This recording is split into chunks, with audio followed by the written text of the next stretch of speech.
The next major step for full-scale digital ID just took place. Apple has announced that their iPhone will now have digital ID. What does this mean? The Apple iPhone digital ID is just going to be a digital representation of your US passport. Let me take you through it. So with Apple's iPhone, you would essentially load on your US passport into the Wallet app, and it'll also be accessible on your Apple Watch. This basically allows US passport holders to create digital identity credential based on your passport information. So this is a digital identity credential. It's not yet going to be connected to all that you are, all the info data, your history or financial transactions yet. This is just a digital credential based on your passport info. But again, it's another major step towards the coming control grid. When users actually do this, iPhone users do this, step one is you're going to scan your passport photo page, and that's also going to read the embedded microchip in your passport. If you didn't know already, there's an embedded microchip in every US passport. The second step is it'll give you a facial scan. So your biometric authentication. It's going to scan your face from different angles. It's going to require you to do different head movements. This is the step of collecting biometric data,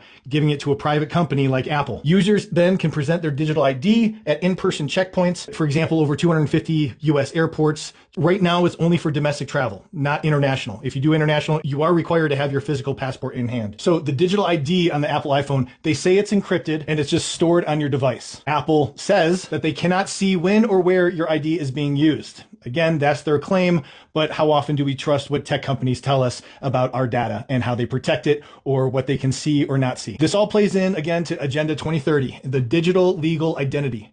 So they are trying to go for identities that are managed, verified, used digitally for access to our own rights and services. Okay, this goes back to what I said. If you step out of line with anything that the current regime in power or the global regime says is out of line, they can shut you down for access to bank accounts, to food, things like that. That's where we're going. This Apple digital ID is a major step to eventually fully replace physical IDs with digital. It's going to normalize this digital ID for so many normies who are just going to sign up and do it, right? It's so much easier. Just put your identification onto your phone. So right now, Apple's digital ID remains privatized. It's device specific. It has limited scope for implementation. But again, this aligns in spirit with the broader Agenda 2030 digital ID control grid.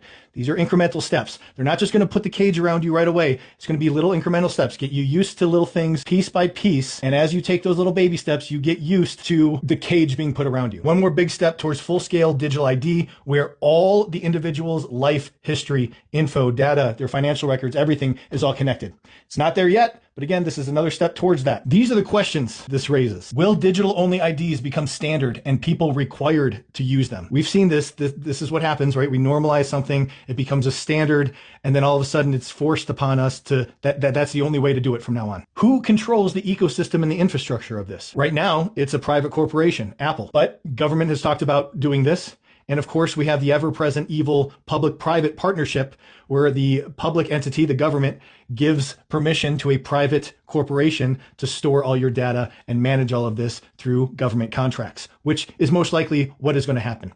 The government will partner with these big entities like Google, Apple, Palantir, you name it, these big AI companies to manage all of our data, connect all the railways together of the infrastructure that's being laid so that your one big massive digital ID, the culmination of one of the pieces of Agenda 2030, is all connected down with your past, your history, your financial records, your schooling records, your health records, everything. Go take a look at some of my other digital ID videos for information about this. The last question, of course, is what legal safeguards will there be to protect against misuse, data breaches, tracking, exclusion, or blocking from services? These kind of issues will come up before there's any kind of legal framework in place. And that's what's happening. This technology is moving so fast. They're pushing these incremental steps so fast that it won't give our legislative process time to catch up for actual legislation that might protect each individual. This is the way that government will actually circumvent the law in order to control us through private corporations and our access to public services and private services. I would say the Apple Digital ID is a digital representation of a state or government issued identification. It's not yet connected fully to the full infrastructure and all the rail lines that they're putting together through these AI databases. So they can't quite shut you out of certain services if you did the digital ID on Apple, but it is coming. Again, major step towards that process as we take these little steps towards this dystopian, totalitarian future.